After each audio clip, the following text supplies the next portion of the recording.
विदेशी विदेशी सुँगुर रहेछ हेर त यो नेपाली सुँगुर यहाँ चाहिँ एक्सिडेन्ट भएछ उ त्यहाँ सिसा फुटिरहेछ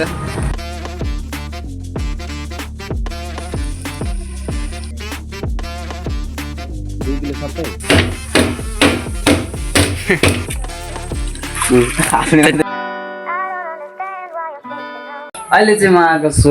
केटाहरूको घर तेरो यो चड्डी नदेखा त्यसपछि अझै यहाँ अब खाना खाने अनि त्यसपछि चाहिँ जाने हो अनि यस्तो दामी कपाल काटेर रेखा त हाने जस्तो र म हानिदिन्छु ल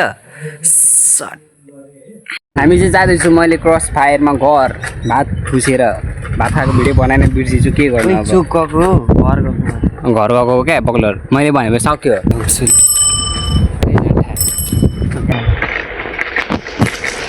ल घर पनि आइसकेको छौँ हाम्रो क्रस फायरमा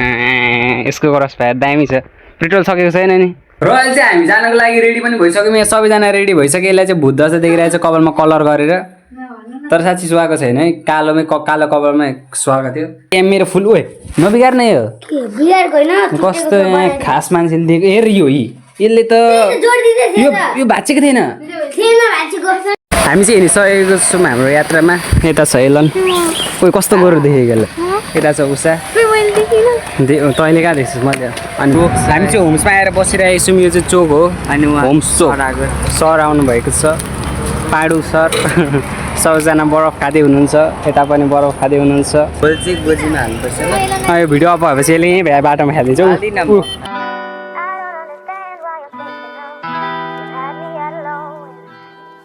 हाम्रो गाडी चाहिँ अहिले यसो मूत्र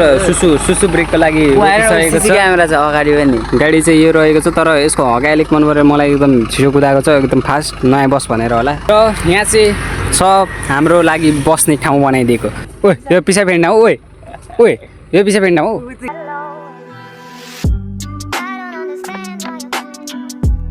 अझै हामी म्याजिकमा जाँदैछौँ म्याजिकमा रातभरि सकेको छ यहाँ टक्क पार्टी गरिरहेको छ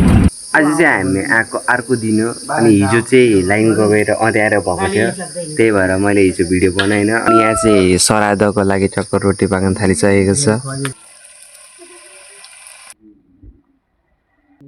2 किलो सबै कुनै कतिवटा छ होला भने त्यहाँ यहाँको तपाईँहरूलाई घर देखाउन गइरहेको छु यहाँको घर चाहिँ कुछ यस प्रकारको छ है त गाउँघरको घर यस्तै हुन्छ गाइज हाम्रो चाहिँ घरमा टक्कसँगले रोटी पाकिरहेको थियो अनि अल्छी लागेर हामी चाहिँ आएको छौँ हाम्रो सानोमा पढेको स्कुलमा हो कि होइन अहिले चाहिँ हामी खाजा खाँदैछौँ होइन एन्जलले खाजा रेडी बनाएको टक्क fry rice egg fry rice Nepali भाषामा अन्डा र बासी भात अर्ग्यानिक फ्रुटी यो आँप हो भित्र यो अलिक जमेको छ कि अर्ग्यानिक आँपको जुस यो अब पग्लिनलाई आधी घन्टा लाग्छ ग्यासमा राख्दैन एकछिन ग्यास ब्याक पानीमा चाहिँ मैले चाहिँ खाइसकेपछि भ्लग बनाउने भनेर याद आएछ एकछिन घाममा राख्यो भने आफै जान्छ क्या भाइ त्यसो गर्नै पर्दैन नि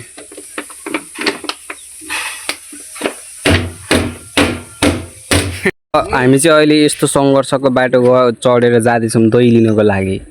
केटा लडिँदैन सर्प होला है हेरे चचे रहेछ त्यहाँ चचेको मासु हान्ने ओइ के अरे विदेशी सुँगुर रहेछ हेर त यो विदेशी सुँगुर अरे सुँगुर यो नेपाली सुँगुर विदेशी सुँगुरको मासु पनि मिठो हुन्छ होला है खोइ कता गयो चन्दु अर्को एकचोटि ट्राई गर्नुपर्छ विदेशी सुँगुरको मासु पनि ओ यस्तो जङ्गल छ त यहाँ कस्तो तर्साइदियो यार यसले कराउँछ नि उस्तै फेरि यहाँ चाहिँ एकदम उकालो थियो अनि यहाँ चढ्न नसकेर हेर्न सक्नुहुन्छ ल त्यो हेर्नु त्यो चाहिँ अलिक गाह्रै भएछ त्यसलाई ओइ काशीरामले सदायो काशीराम भनेको कास हो है कास लागेछ यसलाई के ल्याएछ गाडीको पछाडि म त गएको है खोइ त हाँसेको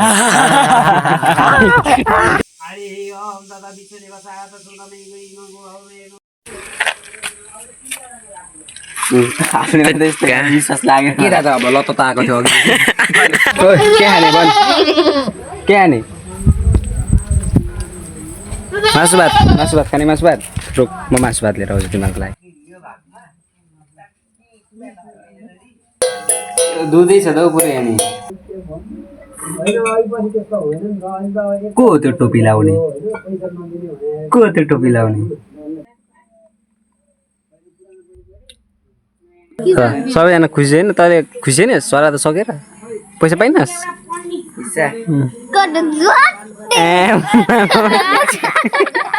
चालिस छ्या त्यो पसलेलाई बरु हुन्छ गल्लै गनाउँछ त्यसको भिडियो चाहिँ यहीँसम्म एन्ड भयो होइन तपाईँहरूलाई कस्तो लाग्यो यसो कमेन्ट गर्न नबिर्सिनु होला अनि यसो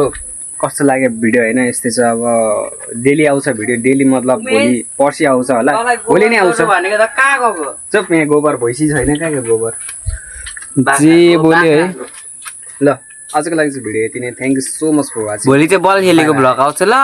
ल बाई बाई